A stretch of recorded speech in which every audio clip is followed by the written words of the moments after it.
Hey, rockers. Thanks for being here, man. I appreciate it. You know, tonight's story is going to be a short one, and it's an autobiographical sort of story in content. It's not a rock and roll story. This is something I want to address. ADHD. I know that there's many out there that have it, and I know a lot of us have that combined with OCD. And I want to say right off the get-go that I am undiagnosed, but I absolutely, for sure, positively was born with ADHD. And my whole life has been a curse and a blessing because of, ADHD. It's kind of like AC/DC, but not as cool. Anyway, man, I've had several people over the last couple of years, more than several, a lot, ask me without asking me, hey, man, are you on any chemicals by chance? Nope. I'm pretty transparent about my past issues with going through the chemicals and alcohol and things like that.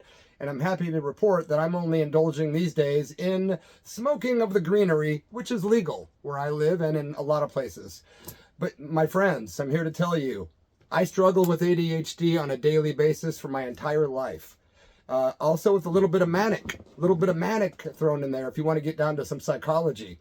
Now, I'm not putting this out there to expose myself or to leave myself vulnerable by telling my weaknesses. I'm appealing to the human in all of you to understand people like me. Again, it's a curse and a blessing to have ADHD as I struggle to not talk real fast. My last couple of videos I did, it was after a week-long bout with upper respiratory infection, and after the meds kicked in and I started getting better, I decided to jump back on here, and I just found it hard to control the energy. And a good friend of mine just today said, hey man, are you smoking anything besides the greenery? And no offense, bloody, but I'm just asking. And I said, not offended. It's okay. It's fair. I'm very unseasonably, unnaturally, and unnormally hyper a lot of the time. Anyone that knows me will attest to this. Anyone that's known me for any period of time at all will say, that's how he is all the time. So my friends, I want to clear up any rumors or misconceptions or any guesswork anyone might have. Nope, not doing drugs, my friends. That's the fact. That's the truth. I'm not struggling with addiction any longer. I smoke the cannabis. That's what I do. So, again, being as transparent as possible without being completely willing to give up my private business, why not be transparent, right? And I'd like to hear from some of you people. Do you have problems with ADHD? Do you struggle? When I was a kid, there was a cartoon out called Chopper and Yaki. Do any of you people remember that are about my age? I think it was Hanna-Barbera cartoons. And Chopper was this big bulldog cartoon, and Yaki was this little cute duck that would follow Chopper around, and he talked a lot. Well, when I was a little kid, my dad nicknamed me Yaki after that duck. And so he would call me Yaki because I talk so damn much. So I want to clear up any misconceptions because it's important to me. After achieving sobriety, after years of struggling, I'm talking 30 years of struggling with alcohol problems and 10 years of other stuff. And I did the battle on my own, my friends, only having gone to rehab once in my life for like 4 days. Been to a couple detoxes. But other than that, I've done it on my own. And if anyone out there is struggling, man, if you need a friend, I'm always here. You can email me at the link or my email in the description area of this video and every video. And I'm always happy to chat. You know that. Most of you that have reached out have found nothing but a willing friend and a rocker that is trying very hard to control his ADHD and to be completely transparent. Okay, 90% transparent. You got to have 10% privacy. Come on, man. But there's no secrets that I wouldn't share. There's nothing immoral. There's nothing unethical. My friends, all I can say is that if you're struggling with ADHD, you need to do something that I do often, which I don't. Lately, I haven't been practicing 4-part breathing, and it's so simple. A lot of you guys might be like, at this point, I'm turning this video off. But if you're struggling with anxiety, I got a guaranteed way you can get rid of it in less than a minute. Guarantee it. It's science. It's breath. It's all the breath, man. We're all connected to the breath. And when we connect with the breath, we can control a lot. However, Having knowledge doesn't necessarily mean you've conquered a problem. You still have to have the discipline of walking the path, walking the walk, as they say. And I have been not meditating. I have not been breathing correctly lately in my life. And it's caused some issues up here. But now I'm on it. I've realized to remember. And I'm going to do a little 4-part breathing with you just to show you how it works. And if you want to try it, and if you have anxiety or you get stressed out, or your ADHD is out of control like mine is a lot, if you do 4-part breathing, it absolutely gets you under control. Hell, I'm feeling more calm thinking about it. But all you do, it's simple. Check it out, man. It's not some hippy-dippy foo-foo stuff. This is just breath work, man, for human beings or souls that are temporarily residing in the human body, right? So what you do is you count to 4. You're going to do 3 segments of 4 seconds each, right? And what that means is you breathe in for the count of 4. You hold it for 4. You release for 4. And after one time of doing that, you can already tell that I'm calmed down even more. I'm going to do it once more on video, at the risk of people going, what a hippy-dippy foo-foo idiot. No, it works, guys. Trust me. It took me years to discover this, and it takes a lot of time to remember that you know this knowledge, because we're just so used to the hustle and bustle and the craziness of life, man. Social media and all the crazy political and religious and weird stuff going on around the world, and violence. We got to connect with the breath. We got to listen to rock and roll. We got to try to make our corner of the world happy, at the same time not being apathetic to what's going on around us, man. And we have a responsibility, when we know truth, to let others know the truth, no matter what. No matter what the consequences or what the fear might be of cancel culture, of your friends turning their backs on you. All we have to do is just connect and remember, division sucks. Let's unite, man. Let's unite on as many fronts as possible, man, and start with connecting with the breath. On 4, you breathe in. You hold it for 4. You exhale for 4. One thing that's important to remember is do it through the nose. If I did it through the mouth earlier, it's because my ADHD is going nuts right now. But when you do 4-part breathing, it absolutely calms you down, brings you back to gravity, and it does allow you to escape the stress of ADHD and stress and anxiety. Anyway, I don't want to keep talking about it. I just thought it was important because I've had so many people over the last decade say, hey man, are you on whatever starts with the word C and rhymes with choke? Or are you on the M, which is a word I don't want to say, but it rhymes with Beth. And man, are you kidding me? I tried that Beth one time on accident, thinking it was choke. This is me being transparent. This was back in the like 1990, I think.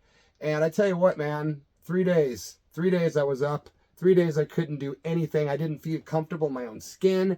And what apparently I did 8 times more than you're supposed to do in one time. And I tell you what, I'm glad I had that bad experience with that Beth, because I would never do that crap. Are you kidding me? When you have ADHD, when you do crap like that anyway, like the Beth of the choke, you know what I'm saying? It actually has the opposite effect, like Ritalin. So when I would do those kind of things back in the day, in the 80s and early 90s, I would I never really got speeded up. I was more leveled out. It's weird. Now, when I did the other things, which, it's a whole nother chemical we're talking about, and I think a lot of you know what I mean, that would actually make me a little hyper. Other people would be nodding out, and not me, man. I'm writing lyrics. But these days, man, I'm just doing the smoke, and that's it. I know a lot of you that are sober are going to go, yeah, but you're not sober because you're, they call it California sober. I'm not making excuses for my life or my behavior, guys. I'm only talking to the people that give a damn about me and about yourselves. You wouldn't be here if you didn't give a damn about me and yourselves, because there's no such thing as coincidence. Man, maybe I need some more greenery. The philosophy's just coming out of me like a mofo. But the ADHD's got to be under control before I do these videos, I realized, because I looked at the last couple and I was like, holy hell, no wonder my friend said something. Can't blame him. Yeah, you know who you are, bro. And I'm not offended, man. It just made me realize I need to take responsibility for that, because energy affects others.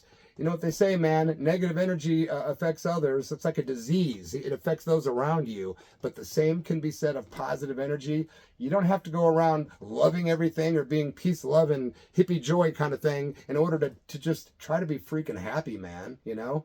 Anyway, enough of my preaching. I just thought it was important, man. One time I was standing behind a bar over in Ashland, Oregon, and somebody that I really respect deeply, that's pretty respected in our community, was talking with me, and all of a sudden, I realized I'd been talking a mile a minute, and he was looking at me in the eyes, and I knew what he was thinking. Is he on Beth? And it bummed me out, man, and I didn't know what to say. I was like, wow, dude, you got to get it under control. And it wasn't until my late great friend Tipo Varnado, the rogue poet, who's sadly passed away, and I miss him very much.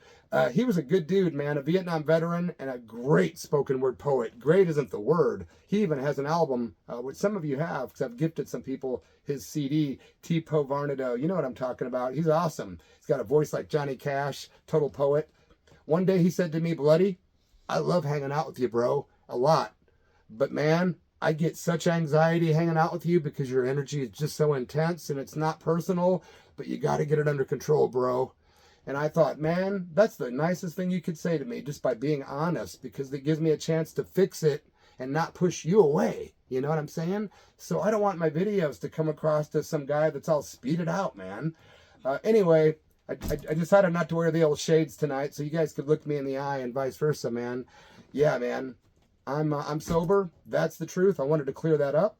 And also, I wanted to address the issue of ADHD. I don't know why I was never diagnosed with it. I don't know why. You think having a little spaz kid like me, you would have gotten me diagnosed, but I'm grateful that my parents didn't put me on anything to control it, man. My late great friend Dean Dirt from the band 1096 once told me, Bloody, we're blessed to have the energy that we do. And there's people out there that would kill to have the wit, the quick-naturedness, and the creativity we get from the ADHD. Therefore, that's where the blessing part comes in with the ADHD. I've gotten so much done in my life, man, because of the constant energy. But it is definitely a burden for me, and it causes a lot of misery too. Especially when I know that it affects people through my videos or in person. That's really all I want to say about ADHD. Please leave any comments down below. Please subscribe to my channel and help an old rocker out, man. By the way, I'm going to be appearing. Live performances March the 14th at the Raccoon Motel in Davenport, Iowa, thanks to Ragged Records.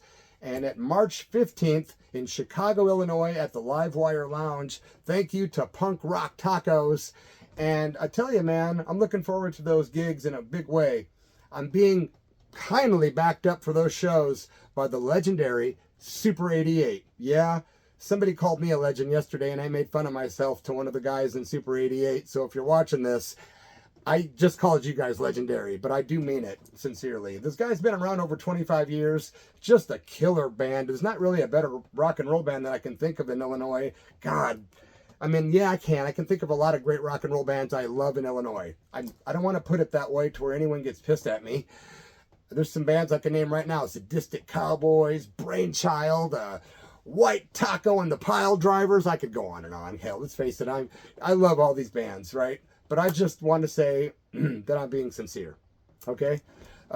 Thank you guys that are coming to the shows. Can't wait. Super 88's going to be doing their own set of music that night too, which is killer. I mean, both nights, Chicago and Iowa.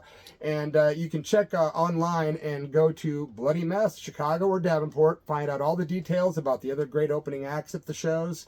And you can get tickets at dice.fm. That's dice.fm if you want to get tickets to those shows. And I'm hoping they sell out, man. They're not huge venues. I think a couple hundred, maybe even less in Chicago.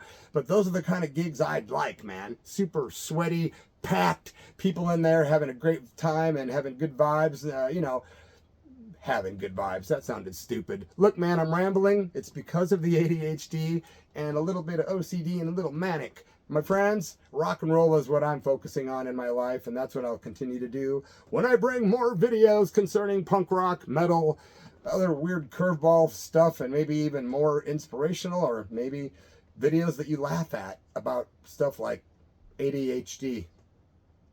Out. Cheers, man.